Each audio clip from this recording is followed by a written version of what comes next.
पत्रकारिता का उसूल हमें सिखाया गया था सत्यम शिवम सुंदरम, लेकिन सत्य हमेशा सुंदर हो ये ज़रूरी नहीं है। और जिस दिन मेरे पत्रकार बंधुओं ने ये समझ लिया, ये जान लिया कि सत्य कड़वा होता है और उसे पीना भी सीखो और उसे पिलाना भी सीखो। कई बार ये दुखी कर सकता है, लेकिन अगर सत्य को अपनाएंगे नहीं तो फिर आगे बढ़ नहीं पाएंगे। वो कहते हैं या तो आप इस तरफ आ जाती हैं या इस तरफ आ जाती हैं, कोई ग्रे एरिया भी छोड़ दीजिए। लेकिन जब आप धरा की बात करते हैं तो वहाँ कोई ग्रे एरिया छूटता नहीं है, फिर तो सच होता है या झूठ होता है। और हर बार आज के दौर में मैं ये महसूस करती हूँ, क्योंकि आप सभी लोग सोशल मीडिया पर होंगे, आप कुछ लिख दीजिए आपके ऊपर बौछार होने लगती है। प्यार कम होता है, नफरत की बौछार ज़्यादा होती है। तो क्या वो आपको कुछ कहने से रोक देगा? ये आपको तय करना है। क्या उन गालियों से आप सत्य सामने रखना छोड़ देंगे? ये आपको तय करना है। और मैं हमेशा अक्सर जहाँ जाती हूँ ये कहती हूँ कि मैं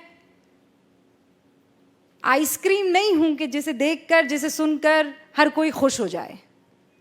मैं एक पत्रकार हूँ और पत्रकारिता में दो पक्ष ही होते हैं। अक्सर ये सिखाया जाता है कि पत्रकारिता में आपको अनबायस्ड होना चाहिए।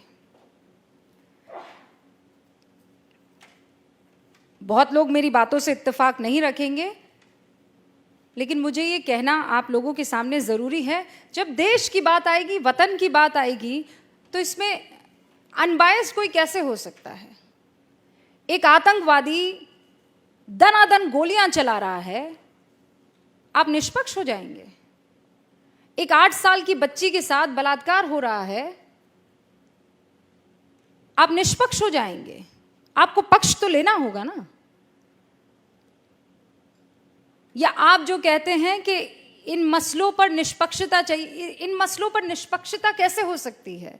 जब वतन की, जब धरा की, जब लोकतंत्र की, जब हिंदुस्तान की, जब भारत की बात आती है, तो इसमें निष्पक्षता कैसे हो सकती है? कोई माई का लाल मुझे बता दे कि नहीं, निष्पक्षता के नाम पर वो हिंदुस्तान को एक तरफ कर देगा और वो दूसरी तरफ खड़ा हो जाएगा। तो ऐसे में अगर कोई कह दे कि आप निष्पक्ष नहीं हैं तो मुझे कबूल है। अगर हिंदुस्तान के साथ खड़े रहना, उसके मूल्यों के साथ खड़े रहना, उसके लोकतंत्र के साथ खड़े रहना निष्पक्षता नहीं है तो मुझे कबूल है। और उन तमाम पत्रकार बंधुओं से ये बात मैं बहुत साफ तौर पर कह देना चाहती हूं कि जिस दिन आप बेझिझक, बगैर किसी डर के, बेखौफ होकर अपनी बात रखने लगेंगे तो फिर आपको तालियों की दरकार नहीं रहेंगी, फिर मुख से दुआएं ही निकलेंगी, आशीर्वाद ही निकलेगा। और फिर आपको ये नहीं सोचना पड़ेगा कि मैं जाऊंगा तो 4 लोग मेरे लिए तालियां बजाएंगे कि नहीं बजाएंगे। उन तालियों की दरकार मत रखिए। बाहर से लोग क्या कहते हैं वो मत सोचिए। ये सोचिए कि इस वक्त इस ज़मीन को किस चीज़ की ज़रूरत है। इस ज़मीन को निडरता की ज़रूरत है।